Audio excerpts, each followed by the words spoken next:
this one. I think I remembered everything this time. Good for me. Good for me.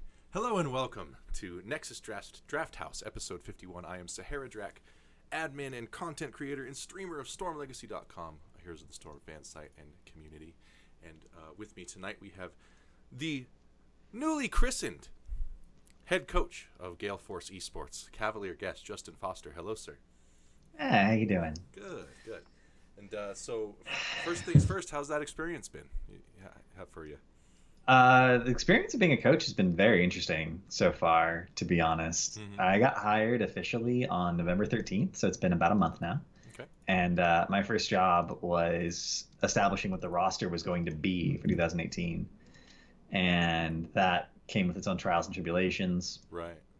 And, but I got the roster that I wanted. I know a lot of people have been talking on Reddit about the roster, but I got exactly the roster that I wanted of, well, who was available essentially in essence of the free agents, and within the restrictions of HGC's rules.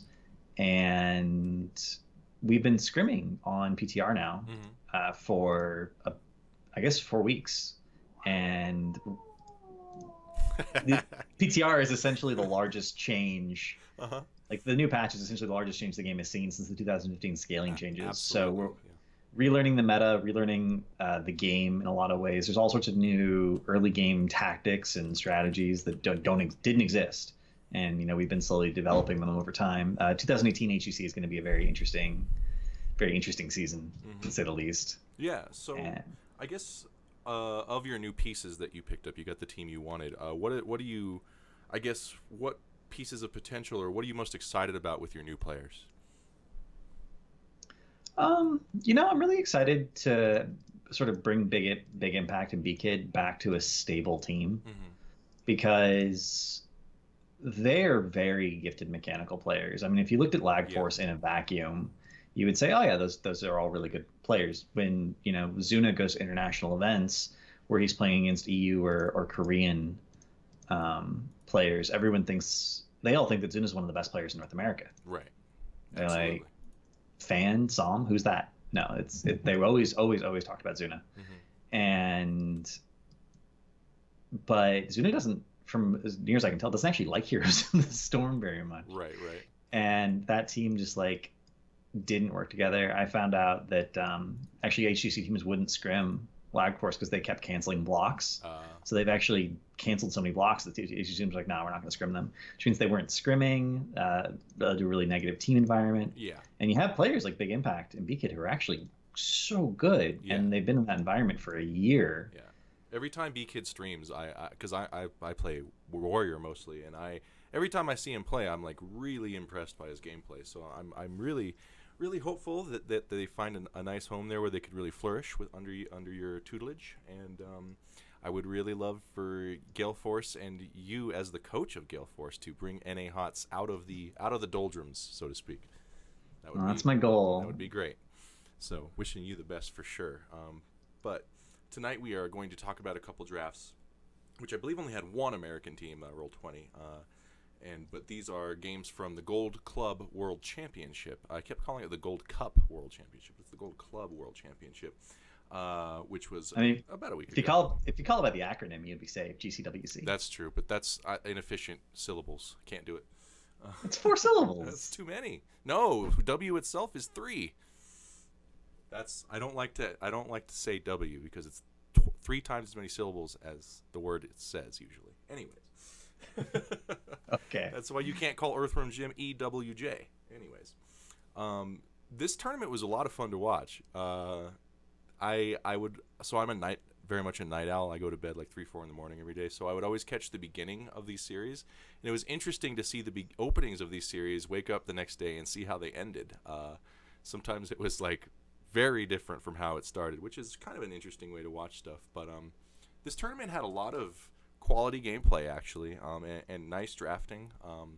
I would say the draft quality of this tournament was much higher than BlizzCon. Like much higher. Quite a bit higher. And it's interesting too because this meta is never going to exist again. Right. This is a meta that's only going to exist for this patch, and this is the only competitive series the only competitive tournament that's going to happen on that patch. That patch is gone now. So it was brief and shining, and it was amazing how well teams Right. adapted to the sudden change. Right. Uh, I guess super early prediction from what you've seen. What do you call your shot? What is with the 2018 gameplay updates? What do you think the meta is going to look like? The first big meta of the 2018 style. I think there's going to be a really big focus on the early game. Mm-hmm. There's going to be a lot more tempo compositions. I'm not referring to tempo storm, Right. but tempo compositions in the sense that we want to get ahead early and then win the game before the enemy team gets to whatever. So that's going to like remove Nazebo largely from the meta because that's like a level 20 win condition. Right. Wave clear is going to be incredibly important. Yes. Merc ability is going to be incredibly important, both offensively and defensively. You need wave clear. Mm-hmm. And then mercs can produce so much pressure on so many maps. There have been some death pushes Yeah. with the night camp. That aura, that spell damage aura is like really nice. Especially It's really hard to deal with Yeah. in some cases. Yeah, it is. So you're gonna have to have some counter siege or just get pushed in. Yeah, I've dealt with that a few times in the last couple days, and it's like, man, this spell aura is really a big deal. So that's cool.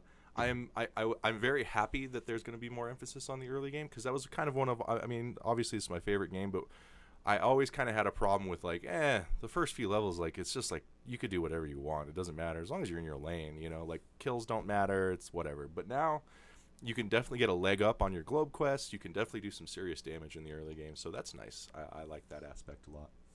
Yeah, and it's mostly the minions. It's because minions push so much harder now than they did. That a single mistake in the early game can suddenly cost you buildings. And if you're losing buildings a minute in, you're going to end up substantially behind in terms of experience unless you can get the counter kill. But getting a counter kill early, you usually just don't have the tools to do it. Right. And there was a game, 2015 BlizzCon, where, what was it, Kerrigan Tyrael Kerosene on Haunted Mines. And their win condition was get to 10 no matter what. And they were behind like level 13 to level 9. And they hit 10 and they just started chaining team fight wins. Right. And that was, Kerrigan wasn't the meta back then, but they managed to make that specific composition work. Yeah. I don't even think a comp like that can work. A comp that doesn't have enough wave clear but can win team fights at 10 can't win games anymore. Right. So it's a much bigger risk to draft something like Varian now. Where you have to get 10. Well, you might already be down a fort by the time that comes down or more, So, yeah, for sure. Okay. Well, yeah. So overall, I like the changes a lot. I got to play around with some performance-based matchmaking today, which, overall, I would say the idea is sound. It just needs some improvements. I had a monster game on Garrosh, right, in Hero League, and I did not miss a Q. I was throwing people. I was being the reason people ban Garrosh, right? And I was like, oh yeah, here comes my points, and it was all minus 14, and I was like, oh, like what?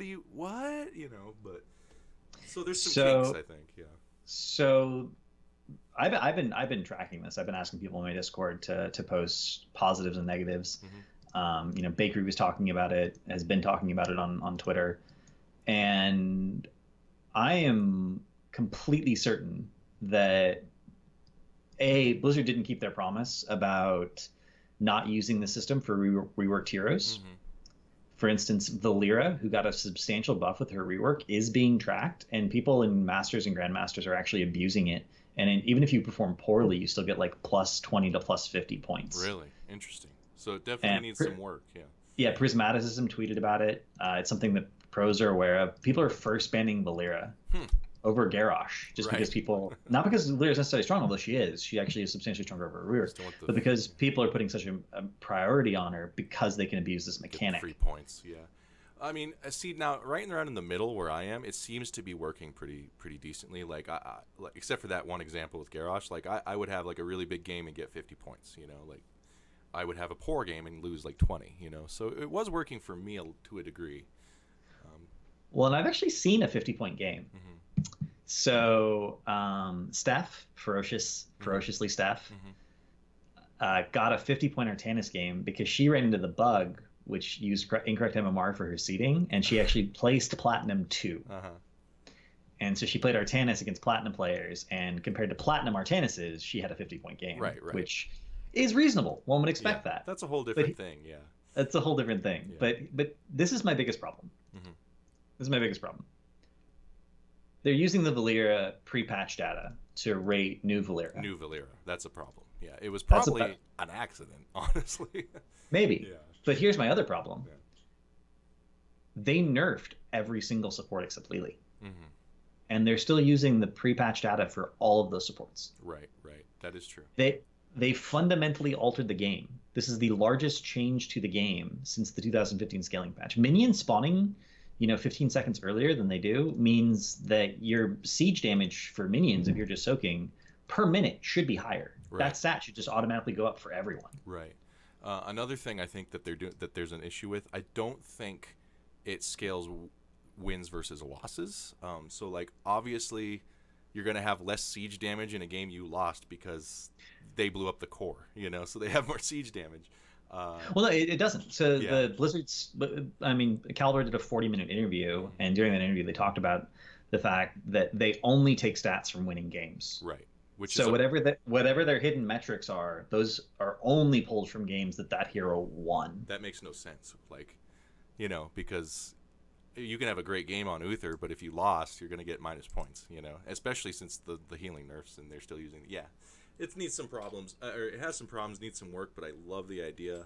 I did have a 50-point game actually on Kael'thas in Platinum League, so I like it. I like that a lot, but hopefully I have they a improve it. specific problem with Kael'thas. Oh yeah, what is it? His damage over game time varies the most of almost any hero Right. by rank Right, huge spike because of people spreading cheap. Yes, absolutely. It's not you, it's them. Yeah, that's true.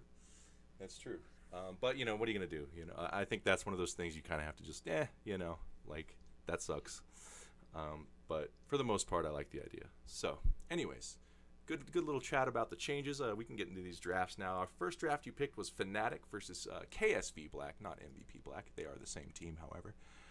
This was, let's see, game number 1. There are actually some questions from chat. Oh, I didn't see that. Yeah. Sorry. Do you think that the new push power in lane minions and camps will reduce the necessity of winning objectives? Winning objectives is not a necessity now. If you watch pro play, most teams will always have an offlaner that doesn't come to the first 1 to 2 objectives, and in some cases they'll give up the objective altogether.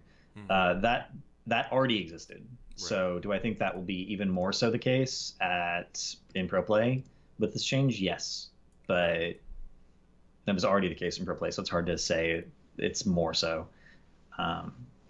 And then Critic Kitten said, I think the largest problem, even the largest points you've made, is that there's no visible indicator telling us how to improve our play. Yeah. I agree with that. I was ranting about that today, actually. When I lost those points with Garrosh, I was like, okay, that's fine. There are Garroshes out there doing something I'm not doing. How am I supposed to know what that is, Actually, my thought was that they don't want you gaming the system because there's Sure. categories but our data for what is considered average for our MMR is very poor. Because Hotslogs MMR isn't accurate to Blizzard internal MMR, even though it's the same system. Hotslogs lacks a certain amount of data. Right.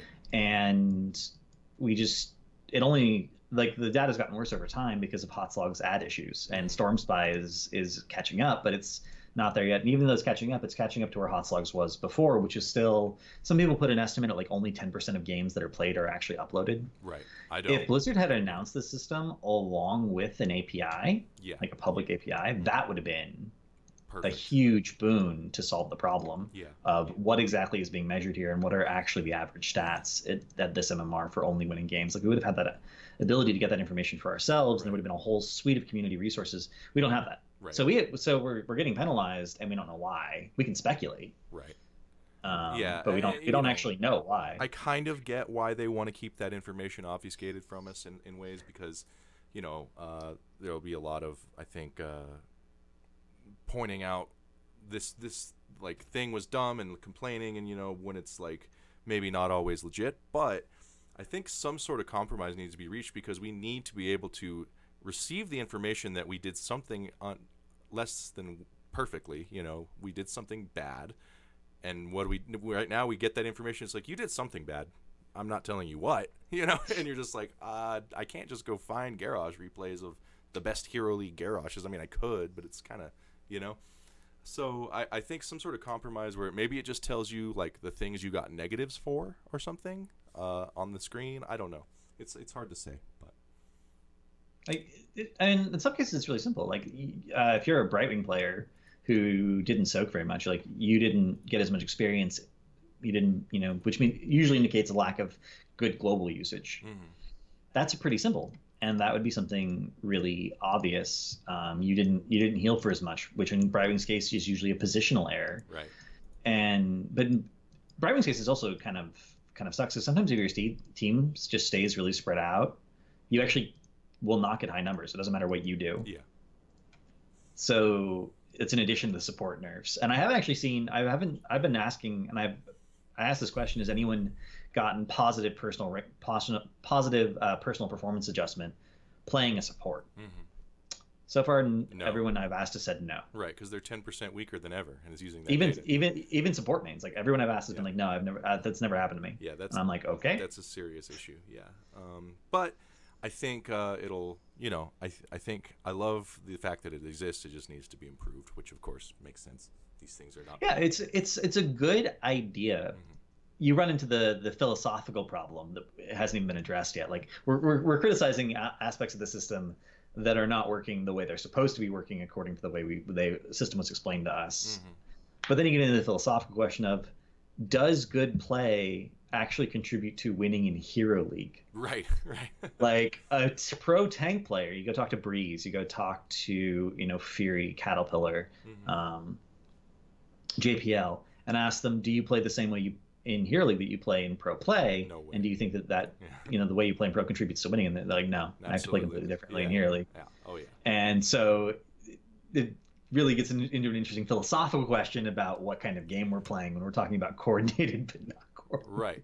But the data it is using is all Hero League data, you know, so there is that. I mean, right. Yeah. But it's interesting that like assassin mains who are pro players who are assassins get positive personal adjustment, but support and tank pros mm-hmm. frequently, even though they are highly impactful in their games in Hero League, obviously because they're very good players, are not getting the positive adjustment. Right. So there's a philosophical difference between the way, in particular, vision gets manipulated. Yeah, it's could definitely use some work, but I think we'll get there. I think with comms that might get alleviated somewhat. Yes. But for now, it's definitely a penalty to play tanks or supports, quote unquote, correctly. Right. Yeah, it is. It really is. So the numbers need to be tweaked a bit, I think, for those roles. Absolutely. But anyways, let's get into this draft. What do you say? Okay. All right. So Fnatic versus KSV Black on Battlefield of Eternity. Fnatic with the first ban and first pick. Going into this, we saw a lot of Lucio play. We still saw some double support going on. We saw a lot of Abathur priority. But KSV Black obviously were the favorites in this tournament. And it was hard for teams to outdraft them from what I saw, as it always is. You know, that's pretty much to be expected. But Fnatic with the first pick here does ban out the Abathur. So what do you think of Abathur in this tournament overall in this ban? Abathur has always been played by KSV, and in particular for a long time they were the only team to play it on Battlefield of Eternity. Right. In competitive play. Kyoch is one of the best Abathur players in the world, like bar none. So I understand and respect quite a bit the ban. Also, there's a lot of really high impact cooldown based heroes that are very good clones that are specialties of reset. Right. And so it's really important to sort of remove that as an option in some cases. Mm-hmm. Also, you have Rich's Illidan. If you go Illidan Abathur, it's class combination still works. You know, you eliminate a lot of the potential synergy picks when you ban an Abathur, and then you eliminate the ability to sort of get tempoed out, because even if you win the Immortal, you end up behind an experience. They get to 10 first, and they can win from there. Right. And getting tempoed out is a real concern against a team that has really good map movement. Yeah, absolutely. And these guys at BlizzCon, they showed this is a map they really excel on, and the Abathur comps were there too. So first ban for KSV Black is ETC. I do that too. It's fine. Yeah, it's hard not to. They banned the ETC. We've talked about this a lot. Breeze's ETC is considered the best ETC in the world, and I think MVP, God damn it, KSV respects that.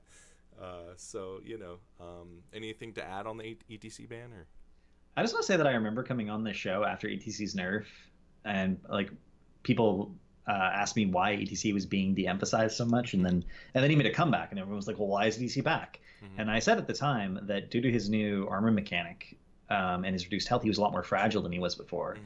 and people were going to need to learn to fundamentally replay ETC. The way they played him before was not going to work anymore. Mm-hmm. Because of his fragility, and that as soon as that happened, ETC became the top tank in the meta again. Right, because they got there, they learned, they had the time to relearn, and he's still great.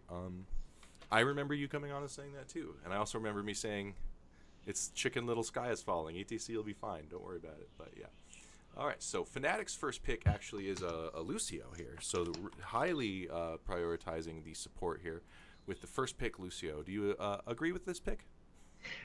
I like this pick a lot. So KSV has been playing, and I think played more than anyone else, solo tank Arthas in this tournament. Yeah, I saw a lot of that. Played an absolute ton of it.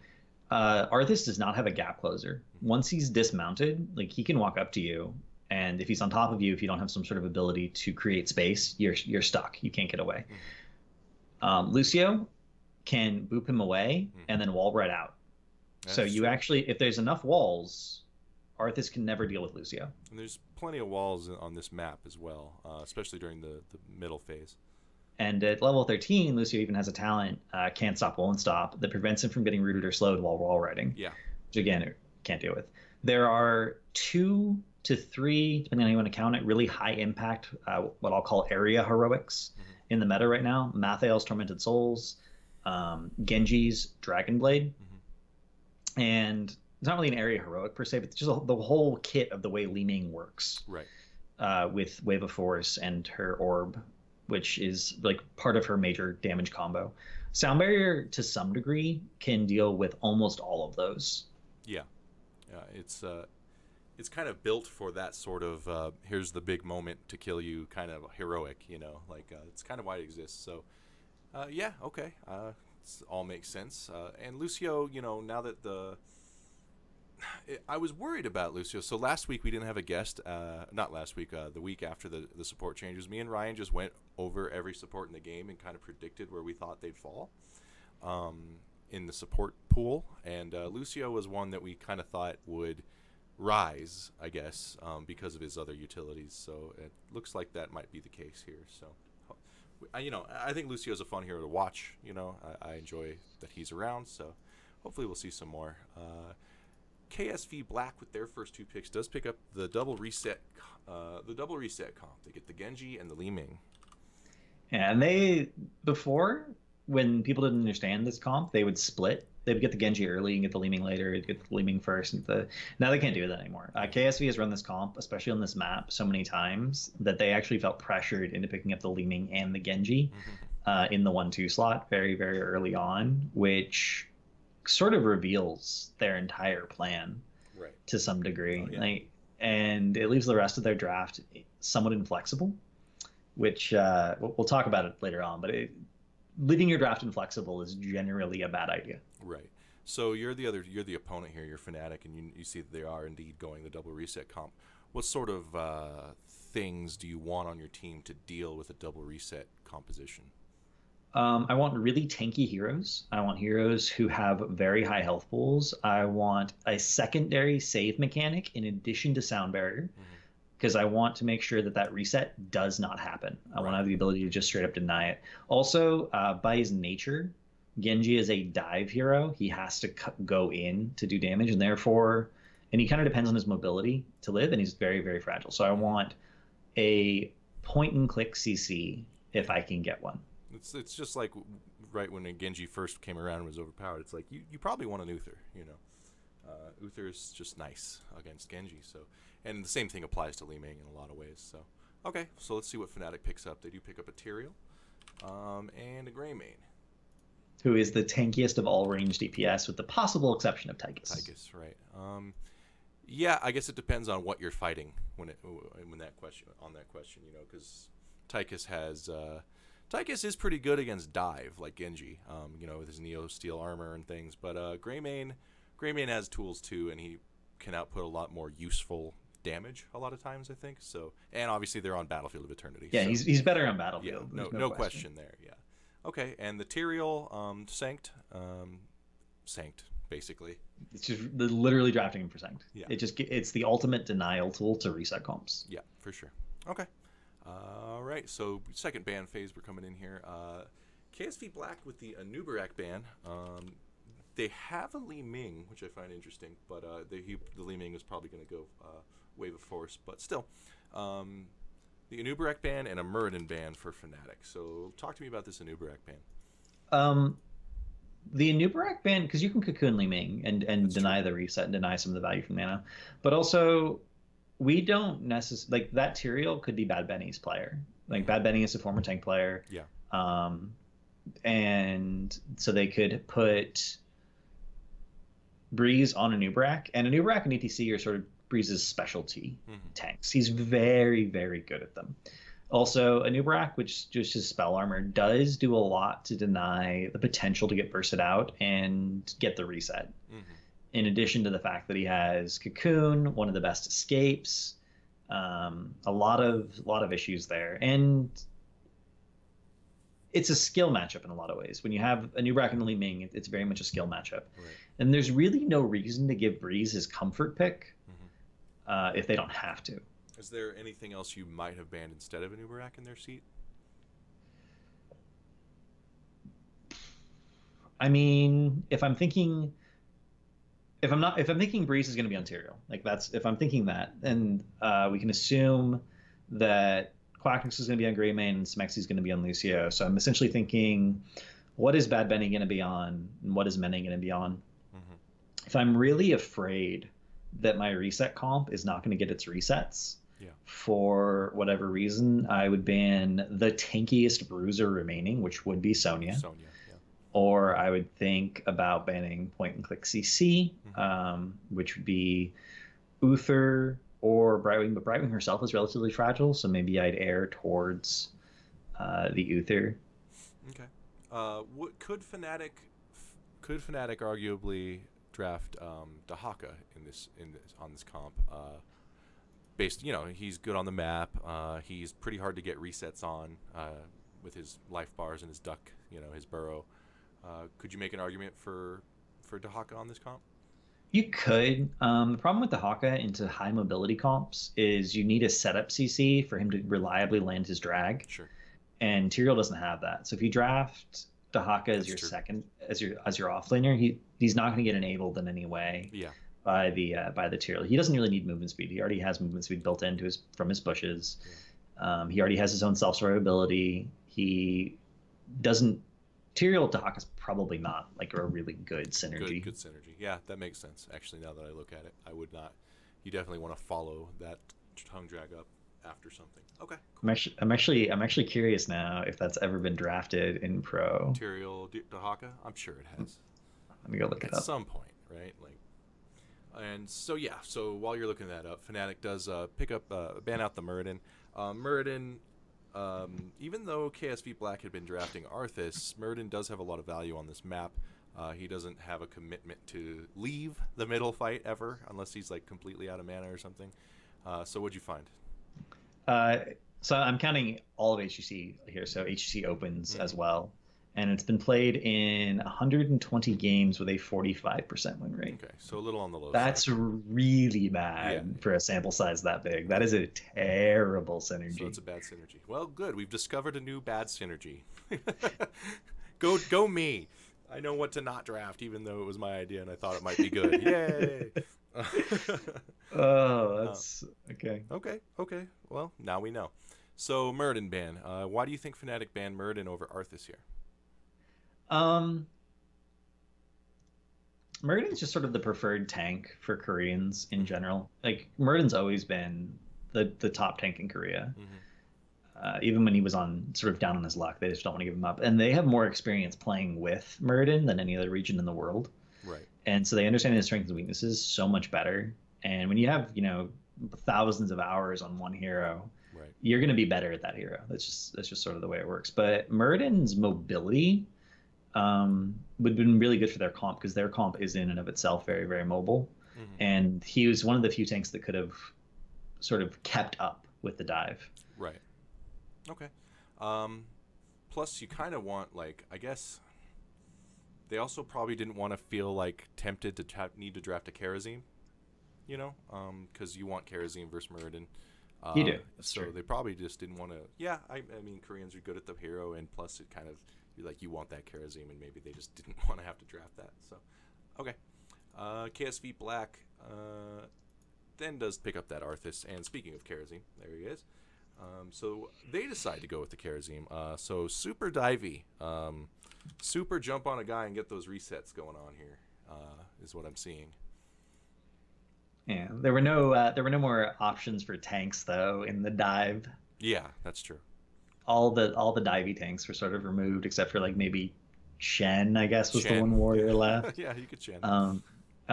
So they pick up the Arthas for Tis. I'll actually have to tell Slapjack that this is labeled incorrectly, because they have reset on Arthas, and that's not what happened. Oh yeah. No, but reset was definitely on the Li Ming. Yeah. Yeah. So they pick up Arthas the Arthas for Tist, and they pick up the Karazim, and this is a 7-sided Karazim, so it's just another heroic that will help him with that first initial reset. Yeah. Okay. Yeah, it all makes sense to me. Arthas, if you don't have your Muradins or your ETCs or something to dive with the Genji, Arthas is a nice barrier to kind of counter their backline attack. You know, so. Plus, they've been playing him really well this tournament, so yeah, it all adds up for me. I'm trying to think if there's a tank that you would rather have here, and I don't think there is one. Diablo's incredibly bad on Battlefield of Eternity. Yeah. D.Va isn't really a tank in the sense that they needed it. Garrosh has no mobility whatsoever. Right. So it was literally Johanna or Arthas were their only 2 picks. Right, and I would take Arthas, I think. Well, I mean, Johanna does have a blind for Greymane, but yeah, she does not have the same level of peel, I guess, as an Arthas, or the ability to lock someone down and get that kill, rather. Either, actually. So, okay. Rounding out the team for Fnatic, they do pick up that Sonya for the solo lane, and they get the Uther as the secondary save and a nice stun for Genji. So I like both these pickups a lot. These are kind of like, to me, the ideal last picks against this comp. Yeah, and it was such a brilliant pickup by Fnatic. Mm-hmm. They even went Divine Storm. Oh, did they? Nice. Which is, and Genji's like anytime Divine Storm was up, they would just walk up to someone and kill them. Sometimes it was Arthas. They'd be like, ghouls are cool. Because Tist would be like, I'm gonna pop ghouls and go in on them. We're gonna force this fight, right. and then it would just be stun, Divine Storm, dead. Yeah. Because you can't heal yourself with ghouls when you're stunned. Press that R button. Yeah, it's true. Yeah.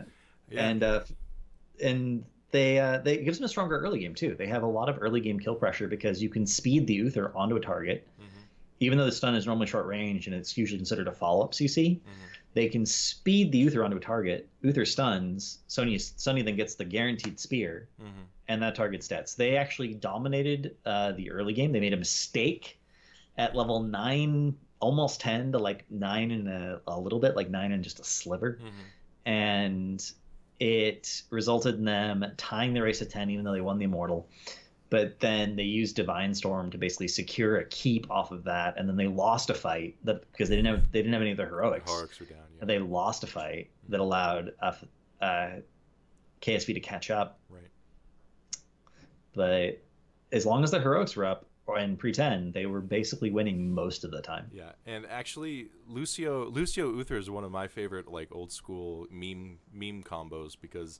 Holy Shock Uther specifically, because you can just scoot that dude around and just zap and stun all day, and it's pretty good actually. Like in a quick match scenario, it might not be great, but it's really fun. I recommend. Apparently, it works in pro play. Apparently, you can do it. Yeah, there it is. I mean, the proof's in the pudding, people. Fnatic, you can send me like a royalty check for that. That's fine. Just a little thank you for the Lucio Uther synergy.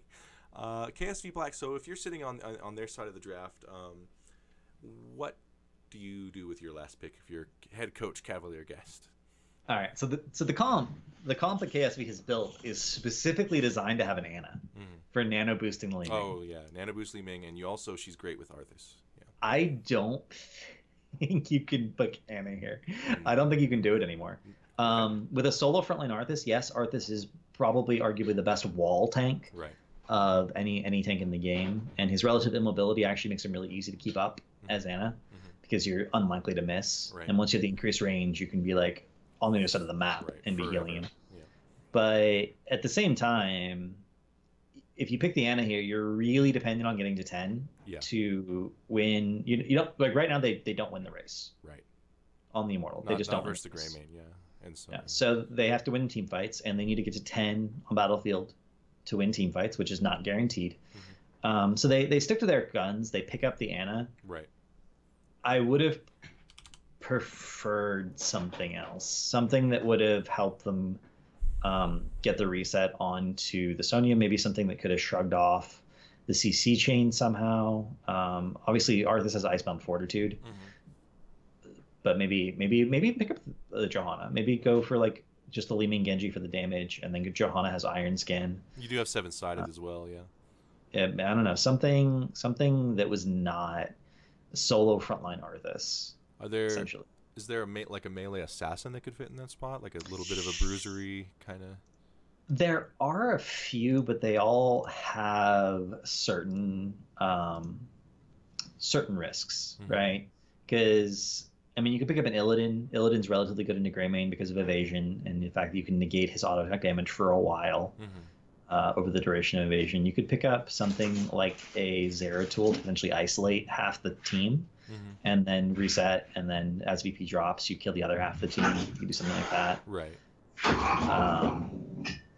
Those all carry their own risks, and you pick up Mathiel, but Mathiel has damage over time. Right. He does help with your race, which would be a big, like Mathiel would actually outrace the Greymane. So suddenly the entire race equation changes. I wanted them to bust out the Alarak, man. I'm telling you. Alaric does have actually a really high win rate Yeah. on Battlefield of Because he Eternity. scoots you onto those stuns, man. Yeah, he's so good. He's good defensively. Yeah. And they were defending. But then they would have had solo Karazim sustain. Right.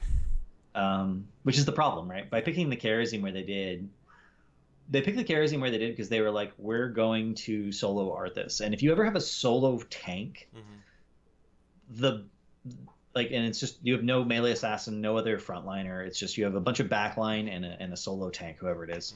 The best possible response in the game, I would argue, is Karazim. Right. Because you just wait for the tank to like face check a bush and then you kill him because 7-sided is that ridiculous. Yeah. It's very low cooldown. It does half the damage you need to just erase a target. And Fnatic could have picked up Karazim. So KSV, with the knowledge that they were going to go solo tank Arthas, like, okay, we have to take Karazim here as well. Right. And then Karazim's like area healing with 2 backliners and 1 soul. Like, it doesn't actually do very much. They just had to take it to deny it to Fnatic. And in that sense, the way they ended up banning all the tanks really worked in Fnatic's favor. Right. The fact that KSV so prioritized Breeze's comfort tanks in their bans actually ended up working in Fnatic's favor because there was no tanks left for KSV to pick. Right. Yeah. The Karazim pick, I guess the Karazim pick is kind of where they, quote unquote, lost the draft, right? Because they kind of had to, and then it kind of made them forced into another. Like it kind of chained into, well, we do we take the Ana or is there something else? And they took the Ana, you know. So they did end up losing this game, KSV Black. They won the next 3 and won the series, but they lost this game. It's a subtle mistake, though, right? It is. It's very subtle. Like that's the kind of drafting mistake that you have to talk about for 30 minutes now, like to kind of like, you know, be like, yes. So that's a subtle draft mistake, and that's why drafting is such a complex game, you know, because there's just these little things that can cost you the game, and it did. But I didn't get a concrete answer from you. Who's there instead of Ana? I would have liked either Mathiel or Joe. Mathiel or Joe. Okay, cool. I think both of them are compromises in one direction or the other. But I'm not sure if there's a last pick that can fix the situation, to be honest. Yeah. I mean, it's not such a bad situation that where some of the drafts we've done where it's like, oh man, we are screwed, but it is a disadvantage in the draft. It is. Yeah. And they ended up losing in a pretty hilarious fashion. So yeah, I actually watched this game live. I don't remember the end of the game though. What ended up happening? They ended up, so Fnatic had to keep killed bottom, so they had an open win condition, and they were posturing over the Immortal, and then KSV lost sight of Fnatic for like 5 seconds, and Fnatic was like, boost us in, and then they speed boosted the entire comp straight to the core with Lucio. Yeah. As soon as KSV started backing and got there, they were just like, sank, and the core died. Yeah, a little mini juice pirate there. Like literally lost sight of them for 5 seconds. I do remember this now. Yeah, they just snuck in the bottom lane and killed the core. Yeah. Okay, I remember that. That was hilarious. You're right. Okay, so going on to our next matchup here. It is Dignitas. It's another KSV Black game. Let me go ahead and edit this Fnatic name to say Dignitas, our other European representative. Dignitas, and move it down. So Dignitas and KSV Black are playing on, what's the map here? It is Dragonshire. So Dragonshire, there we are. And yeah, so this was game number 3 between these teams. This was a 3-0 by KSV Black, so this was kind of the elimination match for Dignitas, so to speak. And yeah, well, this is from the grand final. Right, yeah. This was the last. So Dignitas actually made it to the top 2. Yeah, with their new roster. So it's pretty awesome. Yeah, props to them for that. Absolutely. Actually, that's such a big accomplishment for a new roster. That's huge. Yeah, no, much respect. Yeah, they look better than they ever have in my view, from the games I saw. And I mean, no dig at Bakery. Bakery's a great player, but you know they still have a solid support, maybe even better. But no dig at Bakery. Oh, no diggity. I see. I made a pun without meaning to. So this draft, first pick and first ban does go to Dignitas. They banned out of Tassadar, which, you know, old school. See that a lot. We can talk about that. And the first ban on KSV's side actually is Genji. Yeah, Genji is such a hard hero to deal with on rotational maps. And he had a pretty interesting showing throughout the tournament. Sometimes he, was just incredibly successful, and sometimes he wasn't. It just really came down to how well your team was controlling lanes, because the lanes were pushed up enough. You could rotate very quickly and look for those kills. And if you didn't have enough wave clear, he wasn't enabled.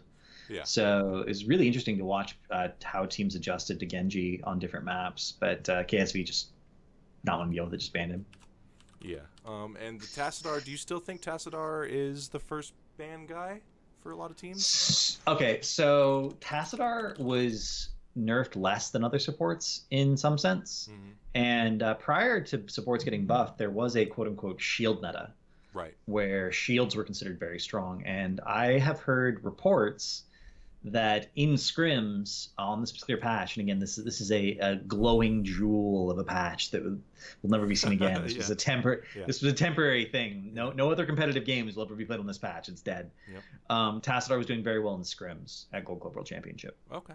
And Hanzo has an anti-shield talent now, or now that he's in the game, so even less. Although you have to give up an insanely good talent to take it. Yeah, you do. But I've actually never tried it, but I'd kind of like to. It might be fun. Anyways, so Dignitas, with the Tassadar ban, he'd been performing well in the drafts. It was a mini shield meta, all that. So speaking of metal, we do have an ETC first pick from Dignitas. And, nothing surprising there at all. I would say 90% of Heroes of the Storm's competitive life, ETC has been the best tank in the game. So there he is. Yeah.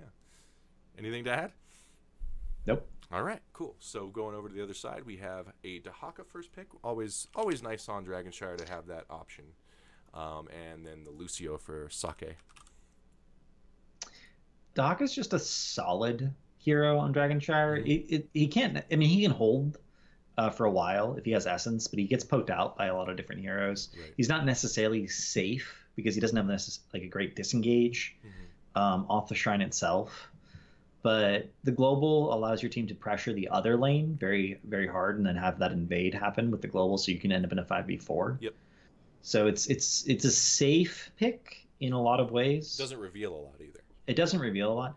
The major concern is, and this was sort of something that was revealed at Gold Club Tour Championship, Junkrat has a very favorable solo lane matchup into Haka. Really? I did not know that. It's just ability to constantly poke from range? Throughout the group stages, Junkrat was being drafted, especially on Dragonshire, to counter Dahaka in lane. And it was devastating to watch in a couple of cases. Huh. So the more, and with the laning changes, it's harder to freeze a lane to keep it on your side of the map and just not have to overextend in the lane. Mm-hmm. It's a little bit harder to do that, even though you have infinite ammo. Every minion you let get through does significantly more damage than it used to, so you can't do it for as long. Right.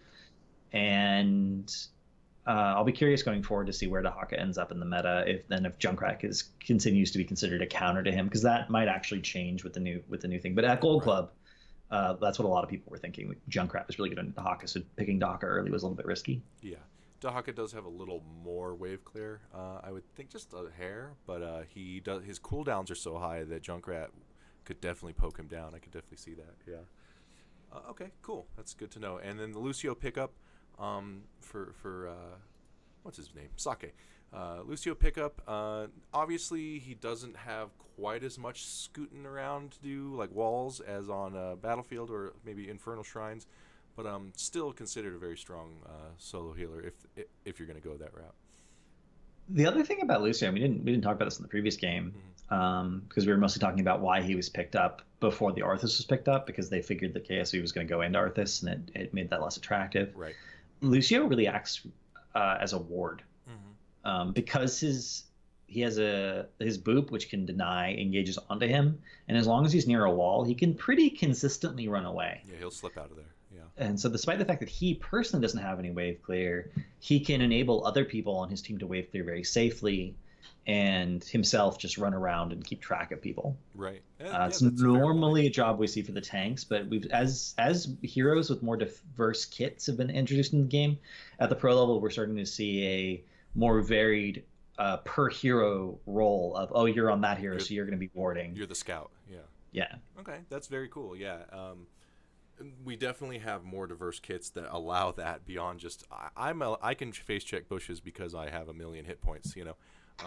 Beyond that, things like, well, I slide along the wall and I have a boop, and things like that. Do you have any other examples of a non-warrior hero that could maybe act as a ward?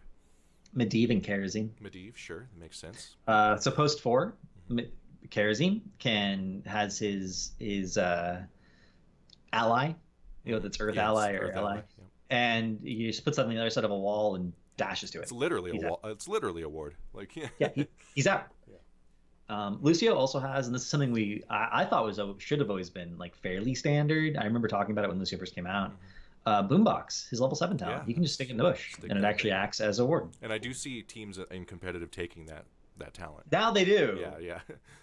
They didn't used to, but yeah, it's a nice little scout. Okay, cool. Just a curious little side there. Hopefully we see some more stuff like that.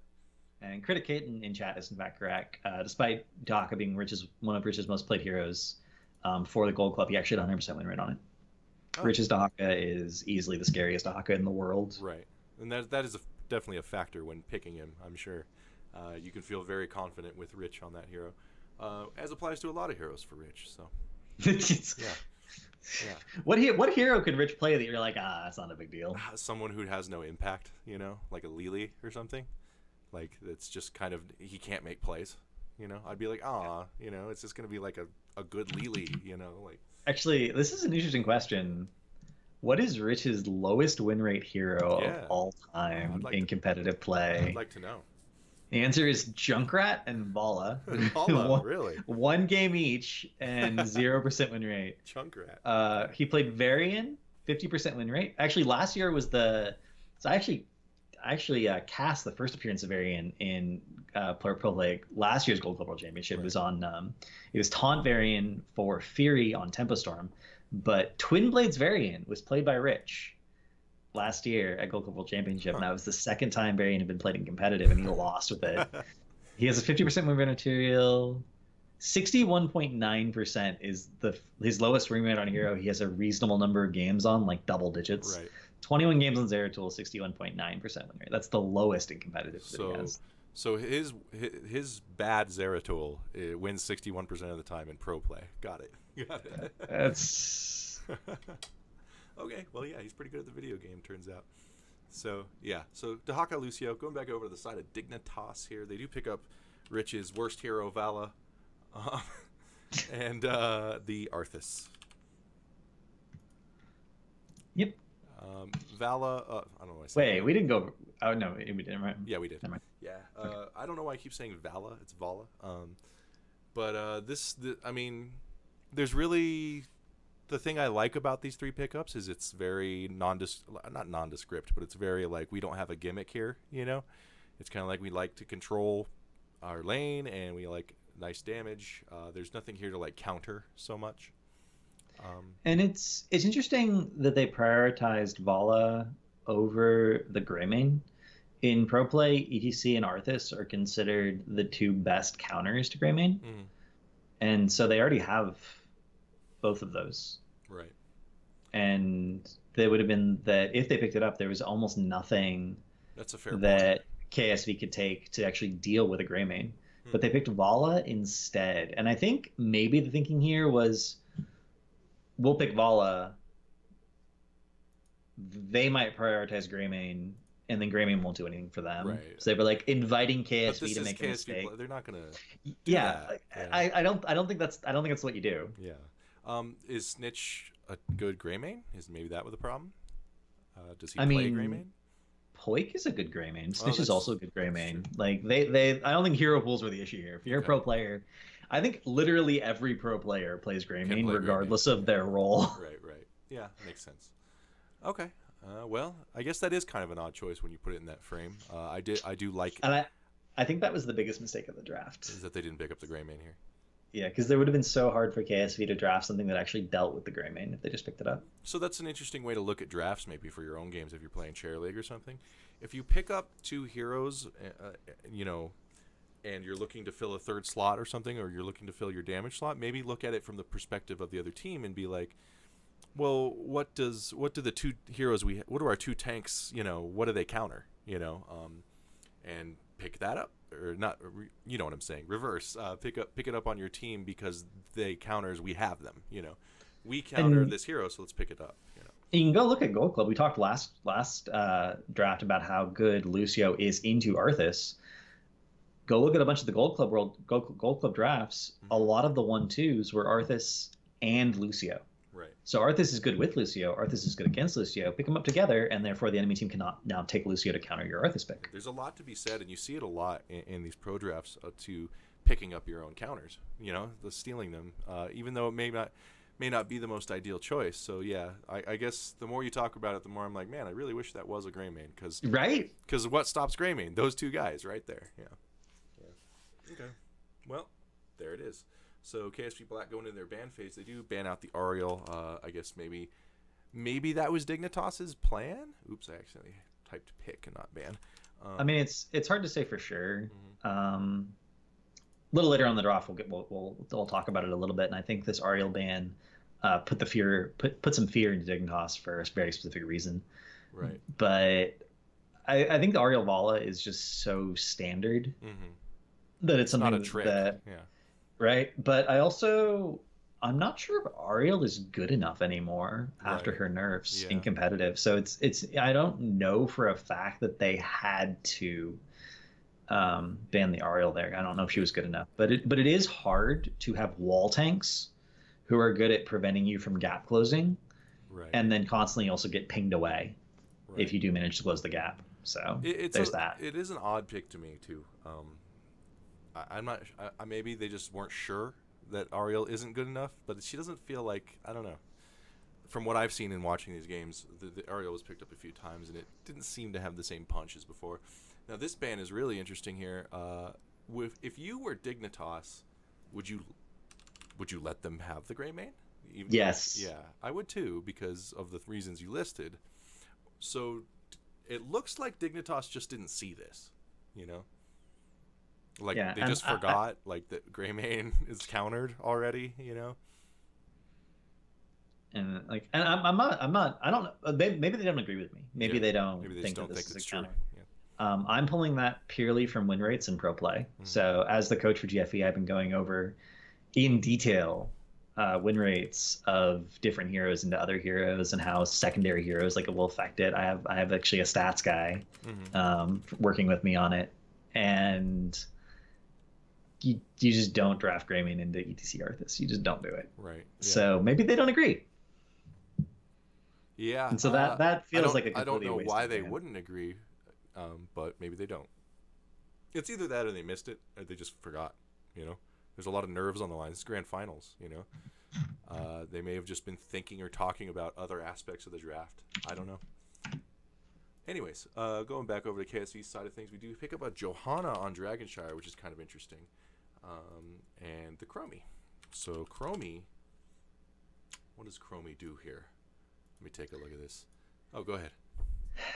So we talked about how Lucio can ward. Normally it's a tank's job, but he doesn't have any wave clear. And prior to this patch, of course, a lot of sports had wave clear, so you would often draft them for wave clear. But Johanna has sort of the reverse problem. She has wave clear, but she can't ward. Outside of her trait, she doesn't have really any sort of escape mechanic. Right. So KSV picks up Johanna purely for the wave clear. And one of the things about Dragonshire is that it frequently goes into the very, very late game. And pick comps can sometimes win by tempo leads. Like you get a lot of picks and then you push. You get a lot of picks and then you push. But generally speaking, they actually win in the late game when death timers get longer. Sure. And your early game is all about, okay, well, we just clear waves and make sure they don't get too far ahead so that we're even when death timers actually make a difference. This works particularly well on Dragonshire and Tomb of the Spider Queen because the objective itself will siege for you. So you don't necessarily need siege heroes, you just need wave clear. And there's a little bit of a distinction there.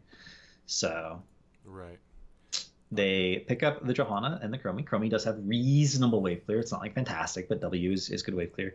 She has a lot of ability to kill people. Right. And that's going to happen in the late game. The thing I like about the Chromie pick most, I think, is Arthas is super easy to hit. Yeah, he's just this big lump standing there. He's not going anywhere. So that's always a nice thing for Chromie to build those stacks on. And he has physical armor, not magic armor. So nice choice there with Chromie. You don't see her a lot, but you do. She definitely sees play. It makes the Ariel ban even weirder. That's true, actually. That is because Chromie is considered a counter to because Chromie is like, oh look, a Crystal Aegis. Yeah, that's true. That ban is very weird. I want to ask them, but I can't. I do. I'd like every like it's the one draft where I was like, that didn't quite make sense to me. Right. In the banning phase. Why did you ban that here? Maybe there was something in the scrims that they were aware of that they just didn't want to deal with or something with Ariel. I don't know. But they have Chromie. I don't know. Yeah, anyways. So Dignitas not wanting KSV Black to have... oh, no, they already picked up Chromie. They wouldn't. So they pick up Li Ming and the Rhaegar heals. So Dignitas was, I think, the team that ran Rhaegar the most in this tournament. They're pretty consistently running him. From what I recall, it's hard to evaluate that just because there's not a lot of data from the bracket play, and you can't. The group stages don't count because Rhaegar was a different hero in the group stages. That's true. Lightning Bond fundamentally made him a different hero. Fundamentally worse hero, yes. But I mean, he was kind of really good, so it might be fine. What do you think of these pickups in general? Dignitas had to pick up a cleanse support, right? Because if they don't have a cleanse support and you're on a skirmish based map like Dragonshire where you're not necessarily together 5v5 and you lose one person, you can get, you can lose the objective and that results in a snowball. Loop, like a single pick can result in a Dragon Knight in the mid to late game because you just can't risk going out on the map at that point. And so you needed loop. You needed a solution to loop. Primary solution to loop is cleanse. You needed a cleanse support. There aren't that many left. Yeah. They're like straight up aren't that many cleanse supports left. I think Lily, Uther, Rhaegar? Lily, Uther, Rhaegar, and Brightwing. Brightwing. Yeah. That's not very many. Let's just assume Lily's off the table. Yeah. regardless of how you feel about Lily, let's assume she's off the table because we're not going to see her as a solo support in pro play. It's unlikely to happen.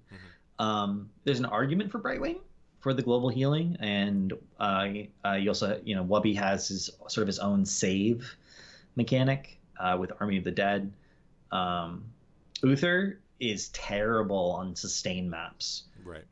where you just have to constantly be in lane because his cooldowns are so long, and he himself runs out of mana so fast. Yeah. So like Rhaegar was almost again Hobson's choice. By picking Chromie, KSP was like they're gonna have to pick Rhaegar. Right. They need that cleanse or we time loop and win. Yeah. That's how powerful time loop can be. Which as more and more supports come out and less cleanses are a percentage of the game, time loop might become a bit of a problem, right? Like if the trend keeps going this way, because it's so powerful. So that'd be interesting to look at over the next course of the year. So yeah, the Rhaegar, Li Ming. I don't love Li Ming into this comp. I'll be honest with you. Like, who are you gonna get the reset on? Yeah, there's no one to reset. That's my issue. You're not gonna reset Lucio. Like he's gone. Yeah. So what could you pick up here? You already have a Vala. They definitely want to pick up some damage. I guess they could have taken a specialist or something. But yeah, you want damage. Kel'Thas? I don't know. Zul'jin? They do have a Johanna blind though. Yeah. What would you pick up in that Leeming spot? I mean, I would have picked up the Greymane where they picked up the Vala, and so my draft would look very different. Let's say that didn't happen. Let's say you have to pick this Leeming spot with the Vala already on the team. Okay, after the Leeming with the Vala already there, Yeah. I know they have a Chromie. I currently don't really have anything that can punish the Chromie. Mm-hmm. It's tough. I have no globals either. To their global, I have 0 globals. Falstad. There's a rough rule of thumb in pro play in my experiences, which is that whoever has one additional global on rotational maps wins. Right. There's some heroes that like count as pseudo globals, like Genji, because they just rotate so quickly. So fast, yeah. Lucio. And sometimes stealth heroes, Zeratul. Lucio. Yeah. But like straight up, if you don't have any of those heroes and you don't have a global, you just frequently lose the game. Zeratul? Void Prison. They're so tanky, though. Yeah. Okay, so it's Zeratul, or maybe you go for the out poke war and pick up the Junkrat. Yeah. Okay. Go for like the additional range. God, That's so sketchy. Yeah, they just need a Greymane so bad. Like, especially with the Chromie, you're just like, oh man, Greymane. Yeah. Okay, so I guess there's not really a great answer there, but the Li Ming is not the answer, that's for sure. It's generally speaking, if you make a mistake in the 1-2-3 or the 1-2 of your draft, it's very hard to fix it on the back end. You're done. Yeah, that is quite true. Okay, well, KSV Black, everyone forgot about little homie. They pick up Abathur as their last pick, which is just like a pure luxury Abathur. They're just like, oh, we could just get this, So that's a tough comp to beat in the hands of MVP Black right there. It is, and again, they have a kill comp. Like they have a pick comp, but it's a late game pick comp, and they're focusing on getting those picks when the death timers are actually long enough to matter. And so most people would look at that and be like, Chromie is a solo damage? Right. Like, is that safe? But as long as they're clearing waves and control, they only need to control one shrine to prevent the Dragon Knight for Dignitas. As long as they're clearing waves and controlling one shrine, they have a global. They have Abathur, who can always catch soak. As long as he's alive, he can hat something and always be catching the soak. And then they can just poke with the Chromie, and over the long game, like literally over the entire course of the game, they will win the attrition war. Right. And that's exactly what ends up happening. They just clear waves and rotate and clear waves and rotate, and when they can, they poke Dignitas down. And every time they get enough kills, they pick up a Dragon Knight, and then the Dragon Knight sieges for them, and they're just never behind. Right. Because they're always clearing and rotating and looking for that poke. Exactly what their Abathur does. Like, in every game they play Abathur, that's the story, right? Really. He does not have a great clone target. That's true. A lot of Chromie's quests, power got moved over to quests, built-in quests. So cloning Chromie is not fantastic, but even then, Yeah, it's still okay. I think they ended up cloning Johanna. they never they don't think they ever cloned the same target. Right. Okay. Like there was never like we're gonna clone this target and this is our clone target. This I is think it. believe It's they just whatever even made sense at the time. I Yeah. think they even cloned the Haka one time. Okay. I mean, it could be good. The course of this game. Yeah. Okay. Well, yeah. Dignitas's draft really kind of got hard to win with that Vala pickup, and I'm not sure what caused the Ariel ban is suspect with that. They must have known something from scrims that wasn't apparent on the screen because It's usually what it is. yeah, Like usually it's oh that must be something that happened in scrims that we just don't have access to. But it ends up being really strange to me that the Ariel got banned out like that. yeah. Critic Kitten, I would expect Abathur to see even more play with the current gameplay changes. So Yeah, I think Abathur actually is net buffed. yeah, I think Abathur's going to be like maybe the best hero in pro play for a while. We'll see. That's my prediction. Like the most picked, you know. Wahoo Meadow. Oh no, that's not who I was addressing. Silo 9. I actually would like to know who's the drunk rat player on Gale Force, Cav. It depends on whether or not he's off laning. Mm-hmm. If we're having him in the 4-man, it's Michael. Okay. And if we're doing a thing where he's in the off lane and he's just catching soap, which is what he got used for a lot in Gold Club, it's going to be B Kid. Okay, gotcha. B Kid, really interesting. All right. Well, I mean, Rich played Junkrat. Rich Yeah. is an off laner. That's true. He is. Okay. Good to know. So you know, there you heard it here first, people. Cav says he's going to win BlizzCon with Junkrat. So. I don't know about that. We don't even know if Junkrat's going to be in the meta by next year. That's true. But Yeah. He was not at last BlizzCon, unfortunately. But yeah, we'll see. Well, I think he's a fun hero to watch. Okay, so yeah, MVP Black won this game and won this series in a 3-0, and ended up winning the Gold Club World Championship because of that. So congrats to them. What's it going to take to beat MVP Black this year? no, miracle. Miracle, not MVP Miracle, and not MVP Miracle. I don't. With the possible exception of Sake, 4 out of 5 of their players are best in role in the world. In the world, right? So 80% of their roster is minimum the best in the world at their positions. Right. And Sake, you could make an argument. And you can make an argument that Sake is up there as well. And then you have fucking Noblesse drafting for them, who, right. My opinion, Noblesse, despite the fact that I occasionally find minor errors right. in his drafts on this show, like it's not easy. I go through all of his drafts very extensively, and I find like one small error like every 10th or 12th draft. Right. Like, how do you beat that? How do you beat top and roll, top mechanics, top map awareness, top shot calling, and then best drafter? Yeah, we need a Korean roster apocalypse. It's the only answer. In order to beat that, you would have to have a team that had a drafter that was as good or better, and then really, really put the time in to be as good tactically and then strategically as KSV. And I mean, depending on how you feel about mechanics, that may not even be possible. There's some people who are in the nature school of mechanics, right, where if you either have mechanics or you don't. There's some people who's in the nurture school, the growth mindset, where you can improve your mechanics. I am definitely in the nurture school. I don't believe people are inherently naturally better, but yeah. I agree with you though.